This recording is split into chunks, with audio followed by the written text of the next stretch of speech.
안녕하세요. 올해 37살이 된 여자이고 이른 나이에 결혼을 했다가 결혼 10년 동안 아무 일도 없이 무탈하게 살았어요. 얼마 전 남편의 충격적인 배신으로 이혼을 하게 되었답니다.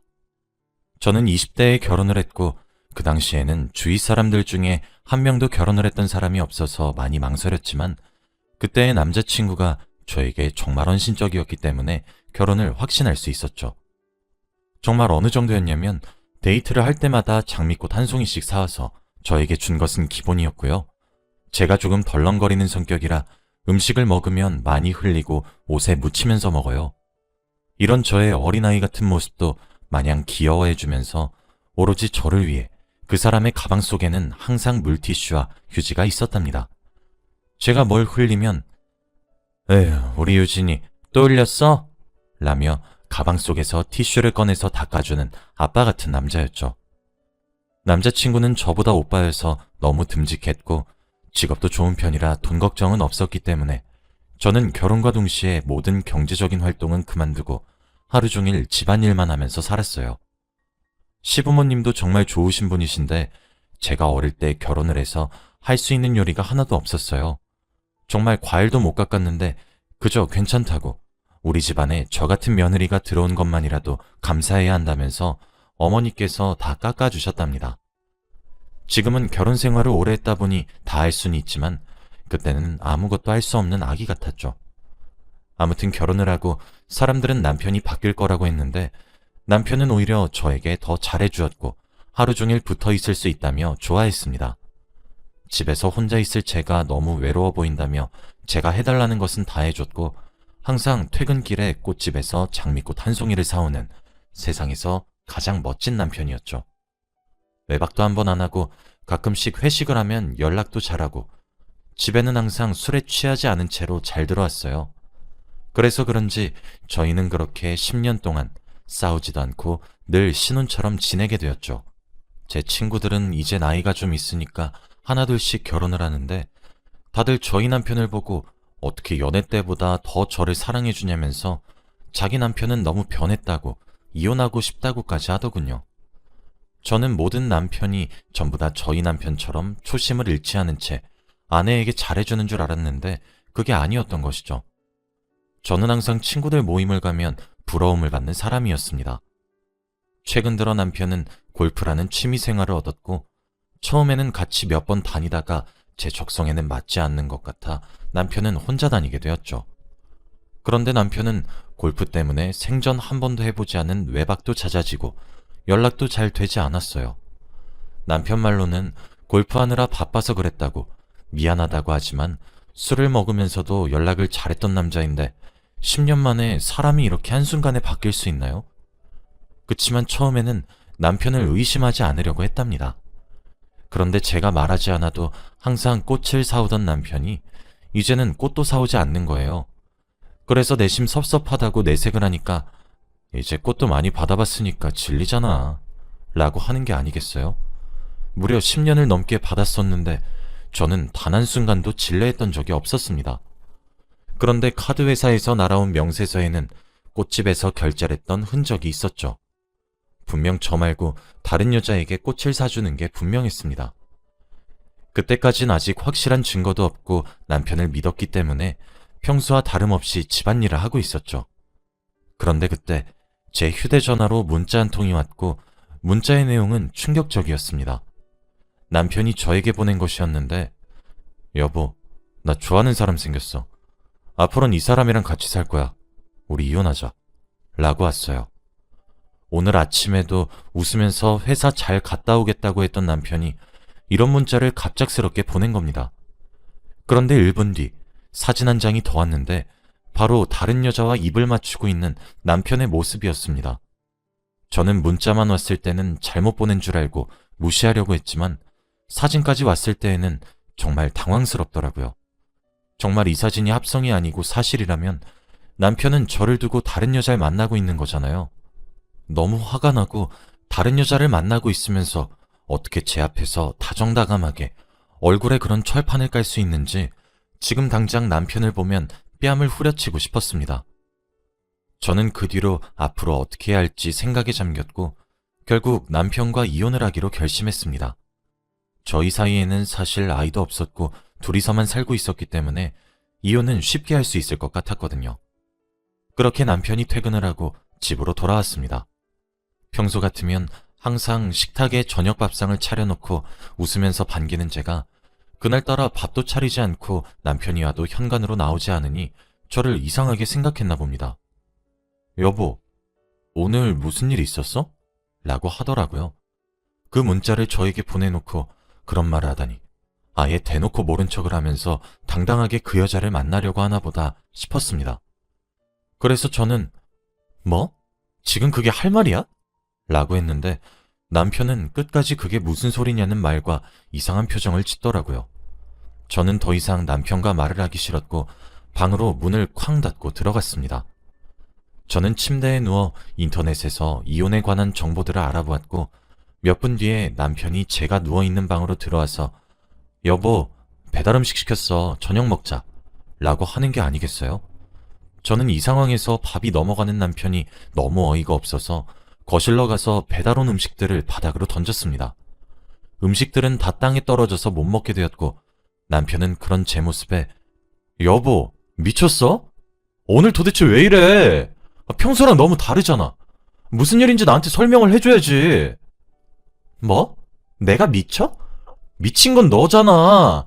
아예 대놓고 그 여자 만나려고 지금 나한테 이러는 거야? 넌 아무렇지도 않니, 나쁜 놈아? 라고 했습니다.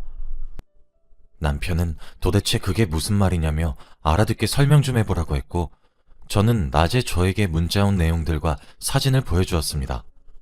남편은 그제서야 상황 파악이 되었는지 바로 무릎을 꿇고 두 손을 싹싹 빌면서 미안하다고 하더라고요. 여보, 미안해. 정말 잘못했어.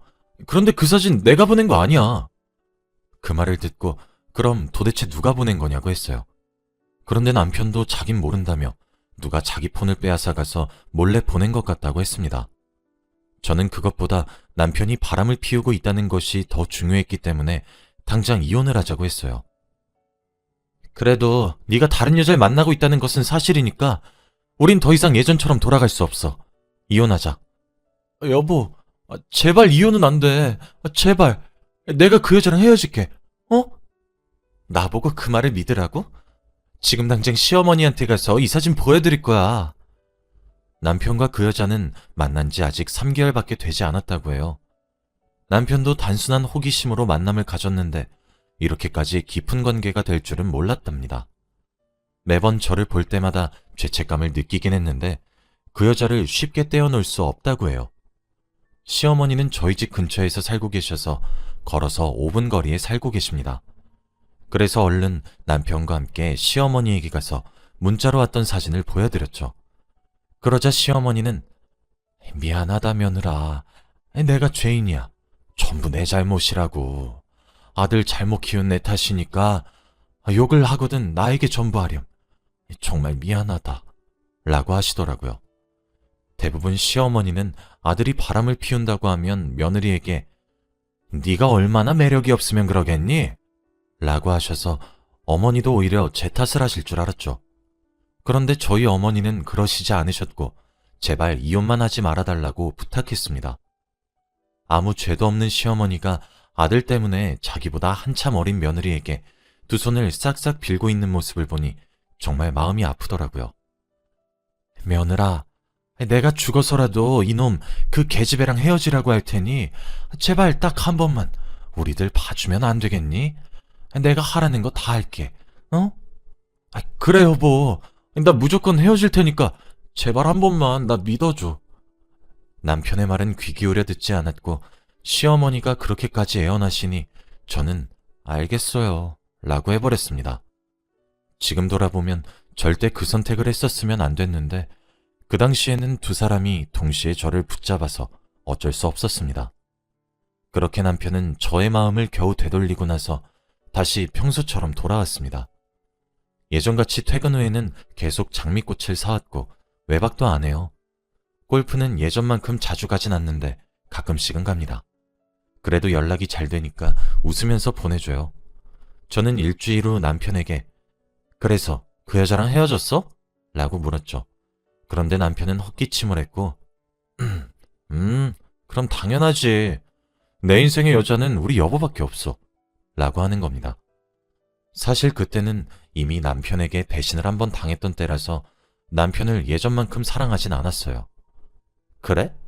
그럼 증거 보여줘봐. 라고 했고 남편은 휴대폰을 꺼내서 자신의 사진첩, 문자 내용, 전화번호부 등등 모든 내용들을 저에게 다 보여줬습니다.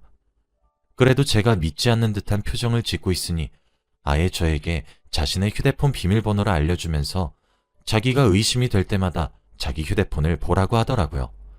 그래서 저는 바로 알겠다고 했습니다. 아마도 남편은 제가 그것까진 됐다고 거절할 줄 알았나 본데 이렇게 한 번에 알겠다고 하니 조금 당황한 것 같더라고요. 그래도 제 눈에는 남편이 자기의 노력을 제가 알아주길 바라는 것 같았고 남편이 변해가는 모습이 제 눈에도 보이니 저도 다시 예전처럼 남편과 잘 지내보려고 했답니다. 그런데 며칠 뒤 모르는 전화번호로 전화가 걸려오더라고요. 저는 원래 모르는 번호로 걸려온 전화는 받지 않는데 제가 전화를 무시하니 그 번호로만 무려 20통이 나왔습니다. 그래서 어쩔 수 없이 받으니 여보세요? 안녕하세요. 저 누군지 아세요? 네? 그쪽이 저한테 전화하셨잖아요. 저 그쪽 남편 여자친구예요. 그 전화는 사진 속에 있던 상간녀였습니다. 그 사람은 당당하게 저에게 전화까지 걸었고 그때 그 문자랑 사진 제가 보낸 거예요. 라고 하는 겁니다. 오빠가 많이 취했어서 제가 그쪽한테 보냈어요. 근데요? 근데요라뇨. 제가 지금 당신 남편이 만나는 여자라고 하는데 놀라지도 않으시네요. 근데 지금은 헤어졌다고 했는데요? 네? 무슨 소리예요? 오빠 지금 저희 집에서 씻고 있는데? 저는 정말 어이가 없었죠. 남편은 골프를 하러 간다고 했는데 헤어졌다는 그 여자 집에서 샤워를 하고 있었습니다. 그러면 지금까지 저에게 골프를 하러 갔다고 했던 건 다 거짓말이었던 것이죠. 그 여자는 전화를 뚝 끊었고 남편은 그날 저에게 말도 없이 외박을 했습니다. 도저히 참을 수 없는 분노에 다음날 해가 뜨자마자 그 여자에게 상간녀 소송을 걸었어요. 당연히 변호사도 선임했고 사진과 문자 그리고 통화 내용까지 다 증거물이 있었기 때문에 쉽게 소송을 진행할 수 있었죠. 소송을 하면서 그 여자의 얼굴을 보았는데 그 여자는 20대고 얼굴도 정말 예뻤고 몸매도 정말 좋더라고요. 30대 후반인 저는 조금 자존심이 상했습니다. 아무튼 저는 그 여자에게 위자료를 굉장히 많이 청구했는데도 불구하고 그 여자는 아무 말 하지 않고 순순히 위자료를 지불하겠다고 하더라고요. 무려 2천만 원이나 됐는데 말입니다. 그리고 남편과 이혼을 하면 그 여자와 둘이서 행복하게 잘 살 것 같아서 이혼을 미루고 있었어요. 이혼을 하지 않으면 법적으로 남편의 보호자는 제가 되기 때문에 그 여자는 사람들 앞에서 당당해질 수 없게 되거든요. 아무튼 2천만 원을 상간녀에게 청구했는데 다음날 바로 돈을 입금하는 게 아니겠어요? 저는 그것을 보고 법이 무섭긴 무서웠나 보네 하며 비웃었습니다. 남편은 소송이 끝나니 저에게 그 여자와 정말로 헤어졌다고 말했습니다. 그치만 돈도 없는 여자가 어떻게 그렇게 큰 액수의 돈을 한 번에 보낼 수 있었는지 조금 찝찝해서 남편이 저번에 알려준 자신의 휴대폰 비밀번호로 열고 내용을 뒤졌습니다. 그런데 아무런 증거는 없었고 남편은 정말로 그 여자와 헤어진 것 같더군요. 남편의 휴대폰에 저장된 그 여자의 전화번호와 사진들이 모두 삭제되어 있길래 저는 드디어 남편이 변했구나 싶어 마지막으로 문자 메시지를 확인해 보니 없더라고요. 그런데 제일 밑으로 내려서 보니 저장도 되어 있지 않은 번호랑 문자를 나누었는데 그 내용을 보고 정말 충격을 받았습니다. 남편이 문자를 나눈 사람은 상간녀였고 이름이 저장되어 있으면 제가 의심할까봐 전화번호를 저장도 하지 않은 채 문자를 나누었더라고요. 그런데 더 충격적인 것은 상간녀가 저에게 2천만 원을 보내주기 전 남편이 그 여자한테 2천만 원을 이체한 내용의 문자가 있었어요. 알고 보니 상간녀가 준 위자료는 저희 남편이 보내준 것이었죠. 저는 너무 화가 났고 어떻게든 그들에게 복수를 하고 싶었습니다. 제가 계속 남편이 잘못해도 봐주니까 이제는 저를 너무 만만하게 보는 것 같더라고요. 그래서 꼭 그들에게 잔인한 복수를 하겠다고 다짐했고 우선은 남편에게 그 사실을 아는 것을 모른 척 했습니다. 흥신소에 연락을 해서 남편과 상간녀의 뒷조사를 해달라고 요청했고, 결국 남편이 상간녀에게 보내준 그 2천만 원이 어디서 나왔는지 알게 되었습니다. 남편의 월급으로는 절대 2천만 원을 한 번에 만들지 못하거든요. 월급이 들어오면 바로 제 통장으로 들어오기 때문에 확인을 할 수 있었죠. 그런데 알고 보니 저희 집을 담보로 대출까지 받아서 그 여자의 위자료를 내준 것이었습니다. 저는 그렇게까지 그 여자에게 헌신하는 남편이 도저히 이해가 되지 않았고, 저와의 10년 동안의 관계를 짓밟은 남편이 너무 미웠어요. 그리고 흥신소 사람들이 말하기를 남편의 상간녀의 직업은 고등학교 국어교사라고 합니다. 그러면 나름 옳고 그름을 판별할 수 있는 사람일 텐데 이렇게 불륜을 저지르다뇨. 저는 꼭 그 여자에게 복수를 하기 위해 우선 교육청에 전화를 했고 문의를 했습니다.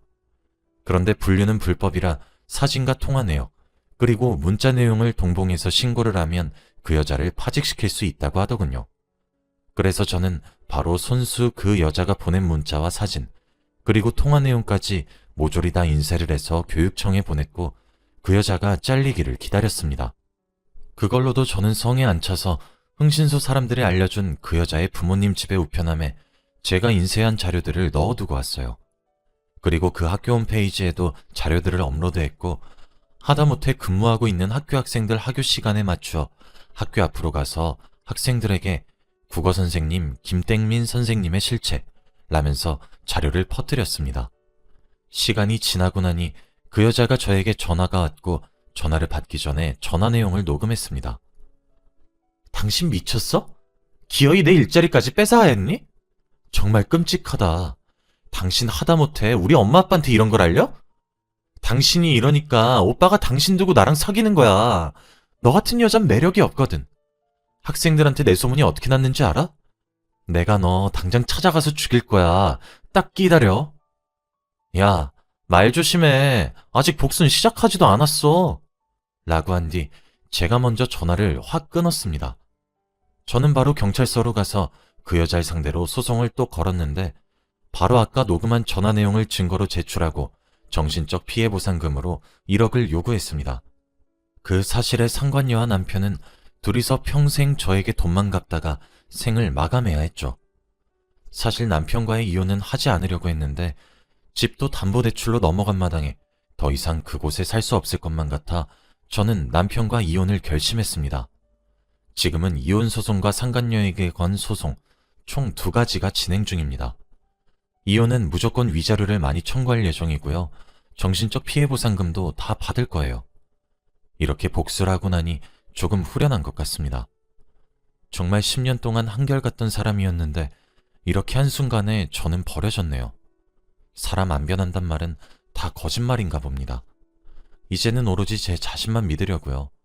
다들 사람 함부로 믿지 마세요. 저처럼 될 겁니다. 제 이야기는 여기까지예요. 들어주셔서 감사합니다.